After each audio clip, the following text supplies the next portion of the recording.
তারিখে অর্থাৎ গত শনিবার মাননীয় প্রধানমন্ত্রীর উপস্থিতিতে মহামহিম রাজ্যপালের দ্বারা ভারতীয় জনতা পার্টির প্রথম সরকারের মুখ্যমন্ত্রী এবং মন্ত্রিসভার শপথের মধ্য দিয়ে তার স্বপ্ন পূরণ হয়েছে।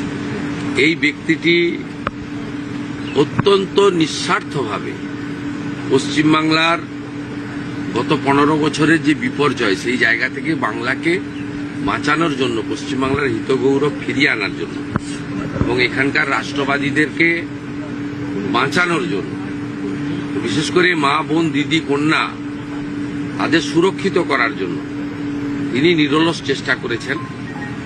ঐকান্তিক প্রয়াস ছিল, তার পরিশ্রমের কোনো সীমা ছিল না। এই নির্বাচনেও যদি সর্বোচ্চ র্যালি, সভা, রোড শো, এমনকি নির্বাচনের আগে প্রায় 8-10 মাস ধরে তিনি ইনডোর মিটিং করেছেন, যেটা মানে মিঠুনদা নিশ্চিতভাবে কোনো সাংগঠনিক পদ তাকে দিলেও নেন না। এনইসির মেম্বার তিনি, জাতীয়, সেটা সম্মান জানিয়ে বিজেপি করেছে, কিন্তু তিনি মাইক্রো লেভেলেও কাজ করেছেন গত প্রায় 1 বছর ধরে। আর এই লাস্ট 3-4 মাস পরিবর্তন যাত্রা বা তার আগে পরে ওনার সভার তো কোনো সংখ্যা নেই। তাই আজকে আমি মুখ্যমন্ত্রী হয়েছি নিশ্চিতভাবে জনগণের ভোটে আশীর্বাদে। বিজেপি আমাকে নমিনেটেড করেছে, কিন্তু নেপথ্যের কারিগরদের মধ্যে অত্যন্ত অগ্রাধিকার ভিত্তিতে যে কয়েকটা নাম আসে, তার মধ্যে মিঠুন চক্রবর্তীর নাম অন্যতম।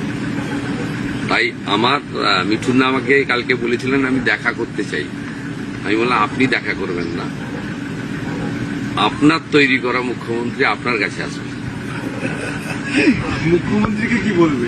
আমি একটাই কথা বলবো, সবাইকে বলছি, এর থেকে ভালো মুখ্যমন্ত্রী পশ্চিমবঙ্গে হতে পারে না। যে মুহূর্তে উনি শপথ নিয়েছেন তারপর থেকে কাজ করছেন, আপনারা দেখুন। আপনাকে গ্যারান্টি দিয়ে বলছি, এর থেকে ভালো মুখ্যমন্ত্রী পশ্চিমবঙ্গে হতে পারে না। উই আর অল ব্লেসড, আমরা শুভেন্দু অধিকারী সাহেবকে মুখ্যমন্ত্রী হিসাবে পেয়েছি। অ্যান্ড আগের দিনে কি হবে সেটাও দেখুন, এটাও চ্যালেঞ্জ করছি। আগের দিনে একের পর এক এই যোদ্ধা এই লড়াই লড়িয়ে নিয়ে হবে, আর আমি তো রইলাম পেছনে। গতকাল প্রধানমন্ত্রী কি টুইট করেছেন, তার বিদেশ যাত্রা সম্পর্কিত একটা গুজব রটানো হয়েছে। এই নিয়ে কি বলবেন? এইভাবে মিথ্যাচার করা হচ্ছে, যে প্রধানমন্ত্রীর বক্তব্যের মিথ্যাচার করা হচ্ছে, প্রধানমন্ত্রী নিজে টুইট করলেন।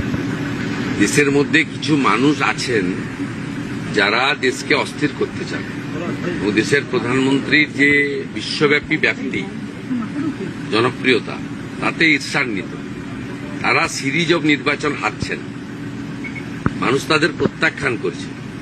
তাই গুজব রটানো, বিভ্রান্তি করা এবং দেশের সর্বোচ্চ চেয়ারকে সেটাকে নিয়ে এই ধরনের অসত্য প্রচার করা তাদের কাজ।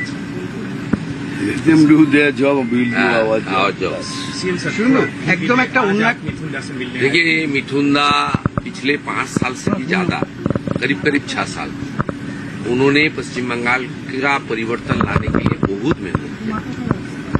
उन्होंने भारतीय जनता पार्टी का एनईसी का मेंबर भी है। और बंगाल में, पूरा देश में लोकप्रिय एक व्यक्तित्व है। उनका fan followers not only with in the BJP, outside the BJP also, और ट्रू राष्ट्रवादी भी है। मैं मुख्यमंत्री का बनने का बाद मिठुनदा का साथ मुलाकात करने के लिए आया था। बहुत सीनियर भी है, उनका आशीर्वाद भी ले लिया। और उन्होंने चुनाव कैंपेन के दौरान कुछ काम उन्होंने सारे एरिया में बोल के रखा है। सब काम तो अभी एक साथ करना मुश्किल है, लेकिन आने वाला 3-4 महीने में मिठुनदा कौन क्या क्या काम करेगा, मेरा भी क्या क्या काम करना चाहिए, ये थोड़ा बातचीत हम लोग कर लिया। जो पत्रकार का सामने बोलना ठीक लगा, लेकिन जो काम करना है मुझे, जो मैंने वादा किया है, जो वादे किए वो पूरा करना है। और पूरा करने से पहले मैं सीएम को बताऊंगा। सीएम ने कह दिया you do it and I will follow it. দুজন পাশাপাশি আছেন, আপনি একটা সময় খেলার মাঠে যেতেন, সিনেমাও দেখতেন, আমরা শুনেছি। তখন তো মিঠুন চক্রবর্তী হিরো, মানে সিনেমার পর্দায়। ক্লাস 8-এর পরে সিনেমা দেখি, মিঠুনদা অন্য জায়গায় আছে। মিঠুনদার এখনো ইউটিউবে, মোবাইল ফোনে যেতে যেতে সুযোগ পেলে মিঠুনদা মহাগুরু।